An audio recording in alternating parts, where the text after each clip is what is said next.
Hello everyone, welcome back. So I thought we would do a color palette and painting today, and I've just taped off my little pages and I'm working in that Dina Wakley ledger book, and man, we have gotten so far in this book. I think we're at maybe 20 layouts. I don't know, we're getting close if we're not at 20. So just a quick little look at where we've already been. You can check these videos out on my channel. What I like about doing these most is they're low stress because we're not measuring exact, and we're seeing the variety of colors that we can get out of just two colors and a white and a black, which some of these have been kind of amazing. So this has been a super fun project to work on and will be a fantastic reference library for us going through. Got one page where I used a sticky tape that left a residue that I'm going to have to spray with a fixative to calm those sticky parts down, but it doesn't ruin the page, it just makes it sticky, so I need to go spray it. But look how pretty those are. That's one of my favorite sets of colors now too, and I'm not really a mauve person because that's basically mauve. But now we have the most, and this one was poopy the whole time we painted it, and now it's one of my very favorite by the time we added these upper layers. So you can't judge a painting by its first layers when you're like, oh, I don't know, and you're getting all the way through it and you're like, I doubt this, it's not working out. This painting right here will be like your motivation to push through because it's amazing.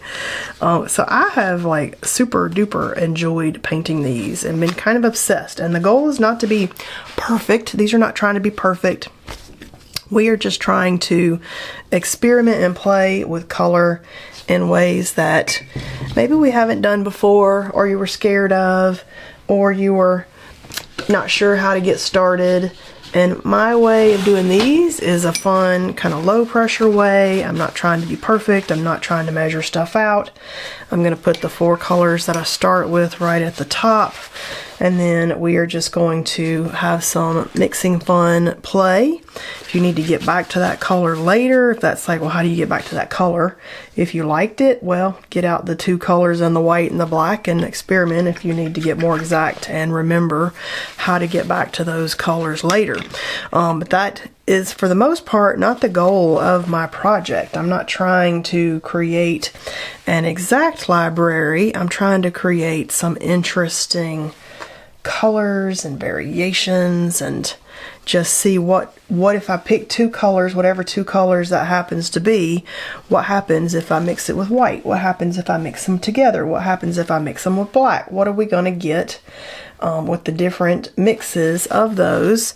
And I don't want to be exact. I want to play. I want you to enjoy the play part of this and make color mixing way less intimidating. This is the perfect way to dip your toes in. So we are working with Burgundy and brown, which I like these Blick Matte paints because they're already painting my page over here. They're better than a craft paint. They're about $2.65 the last time I looked. They might change, but they're under $3 a thing, and they go a long way when especially if you're doing a project like this. And they're way cheaper than an artist grade paint. And then I got white and black. Oh my gosh, I just painted the whole thing. I'm the clumsiest person. I have been dropping stuff left and right lately. All right, so let's make some of this brown and burgundy together. But the goal is here just to play and experiment and kind of learn some stuff that maybe you were scared to jump into before, or you're like, oh, it's too hard, or oh, some people made it so hard and they're like, you got to measure out your quantities and do exactly 50% of this and 50% of that. No, I'm telling you, just come over here, just mix a little bit so that you get a different shade and make yourself a mark of that shade. We're not trying to make this so difficult that we don't want to revisit color mixing again. I want to make this fun. I want you to kind of do these different references and say, okay, now this was so much fun. I've learned so much. Now I'm ready to take that to the next whatever step that is. All right, so let's do some white with some brown. Of course, I could have put the brown down first. Let's put some brown down. And then we'll mix those with some white and get different shades of brown. Then we'll come back and mix all those with black. So I did the first color with white, and then I did the two colors together and then with white, and now I'm doing the second color with white, and then we'll come back and we'll do all that with black, and we'll just see what's the range of colors that this can create. And if there's some color you've always wanted to create and you didn't know how, this is an excellent way to kind of figure out, how did we get here or there with that color? How do I get that color? Okay, let's start with the first one with black here, that burgundy. Ooh, look how pretty that color is. Oh my goodness, that's a pretty color. And I've kind of gotten to where maybe sometimes, you know, when you need black in a painting, maybe you don't want black, maybe you want some shade of something with black in it, so it's not quite black. Like in the last painting we did the lovely stenciling in burgundy. I'd open it, but then I'd put paint all over this page. Well, it doesn't really matter. We're going to paint this page anyway. But this one, I didn't want black. I wanted more like a burgundy, but it still ended up giving me that deep color I needed. So it's kind of fun to discover what we can get if we mix the different things with, say, with the black, so that we can see what that gives us without having to work with like true black. Okay, there's a mix of the two. It's more of a brownish. Look at that. Look at that. I love it. See if we change that a little, just a tiny bit, with a little bit lighter, tiny bit lighter, but not too bad. Let's do just the brown with the black, and then I'll add some white into some of these, and that'll finish us off. Okay, that's just with the brown. That does look awful black though, doesn't it? All right, let's start mixing some of those with some white.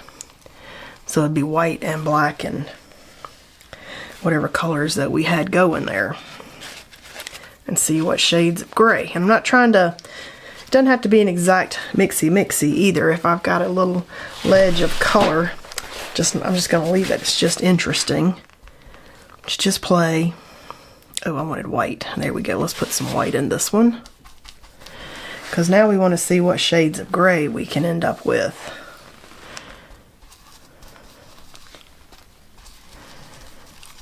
And just tap your brush in there and pick up color if you're just wanting to experiment and play and see what color can we get. Just pick up that brush and tap that in there and just, here's my towel, and just see what's the next color that you can get. Whoa, these are so pretty.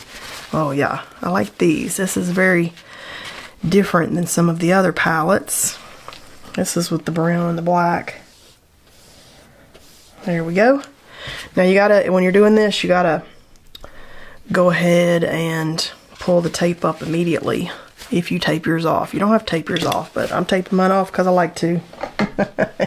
Makes it hard to get it off, but that's okay. Because if you leave it till the end and paint this side first and then come back and take the tape off, the tape will start tearing your paper because this paint softens that top of that page for some reason, and it tears the paper. So paint that as fast as you can and then take the tape off immediately with a heat gun, because it'll definitely tear the top layer of this paper. Oh, success. Didn't tear the paper one time. Good job, good job, good job. Let's just open this up a little further. I love that with the acrylic paint, these pages don't warp like they do if I were using watercolor. This is like a mixed media page or like a Bristol paper. It's not a watercolor paper, so you definitely have to be aware of that as you're getting started. And because this one has no writing on it, I could just come in and put some marks on it.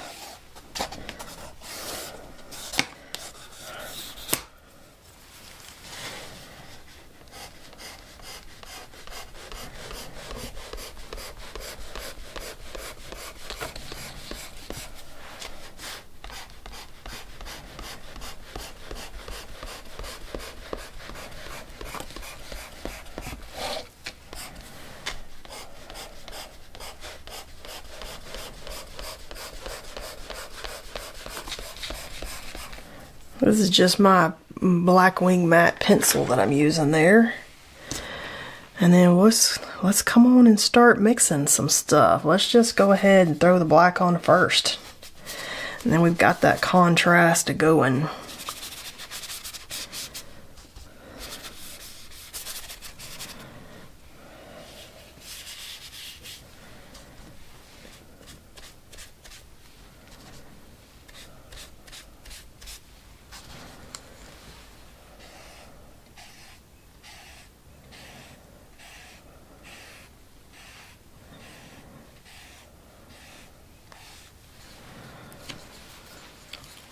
Put some gesso out because I like mixing gesso with my paints. Makes it more spreadable, makes it where you can pile other stuff on top of it because it is an acrylic paint. So you will have problem layering stuff on top of acrylic paints because acrylic paint is basically plastic. So I like putting the gesso in there, and then you can layer anything on top of it that you want.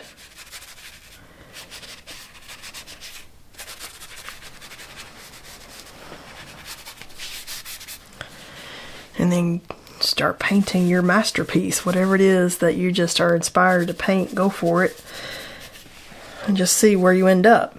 I'm not trying to end up anywhere specific personally. We'll just see where we end up. And I'm just making texture in the paint with my brush. I like the filbert. This is a Princeton filbert. I like the filberts. You paint with whatever your favorites are. So we've got some really pretty lavenders that are coming out in here. So we're kind of getting these lavender shades, which that's kind of surprising. That's why I like painting the palette and then using that paint that's still on the palette on our piece. Because it's kind of amazing some of the stuff that we end up with that I just wasn't even expecting. Ooh, you know what I want to do? One of my favorite things with the watercolor is the big ovals. Should we put some big ovals in here? I do love big ovals.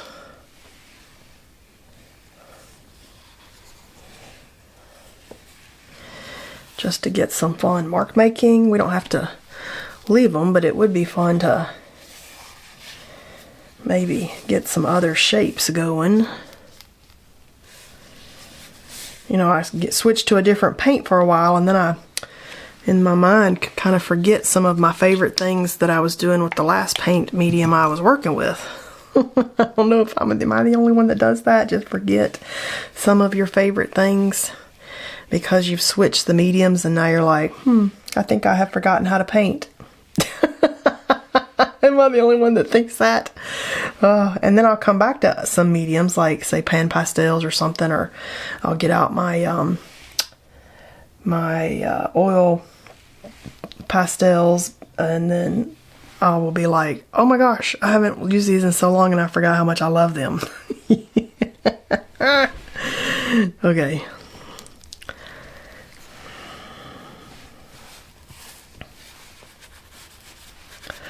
Ooh, that's pretty colors right there. Oh my gosh.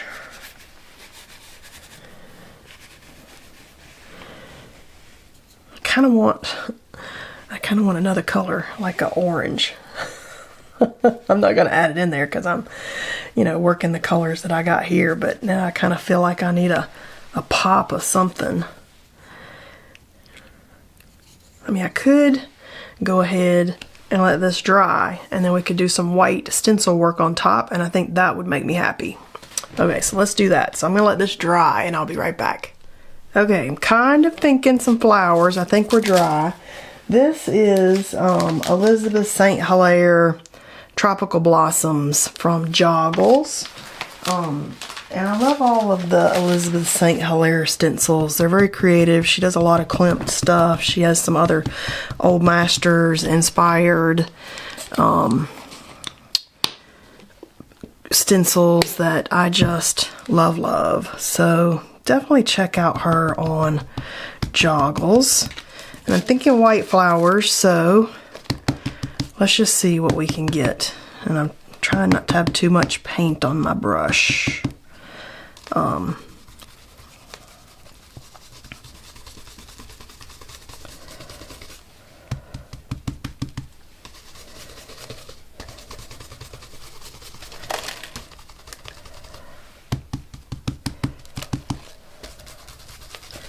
And this is just my ink blending brush I'm using.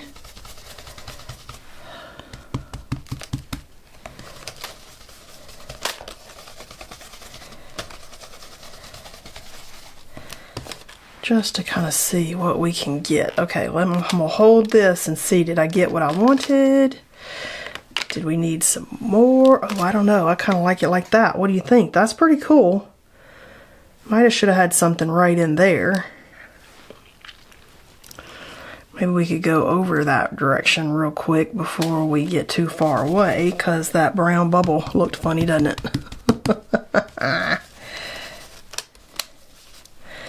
Okay, and I almost want to go up a tiny bit. Let's just see. Oh, yeah, yeah, yeah, yeah, yeah. Okay, that's cool.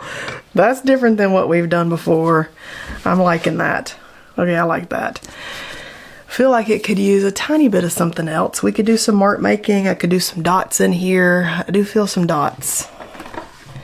I'm feeling maybe some dots. We could draw on top of our flowers to make them a little more three-dimensional if we wanted to. I do like adding color on top of stuff like that, but at the same time, I like that they're kind of white, and it's different than what we normally do.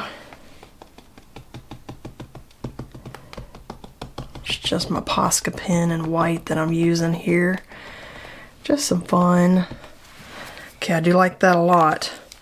So now we just have to decide, are we done? Do we need to add anything else? Do we want some extra mark making? I'm kind of loving them like they are, so I feel like I might be there with this page. This was a fun color palette. Look at all the different colors of, you know, darks and lights that we got out of just a burgundy, a brown, a white, and a black. Super cool. I think I'm happy with this page for today. I'm gonna call this a good paint day, and I'm gonna stop there as a painting with our inspired palette. Hope you enjoyed hanging out with me today, and I'll see you guys next time.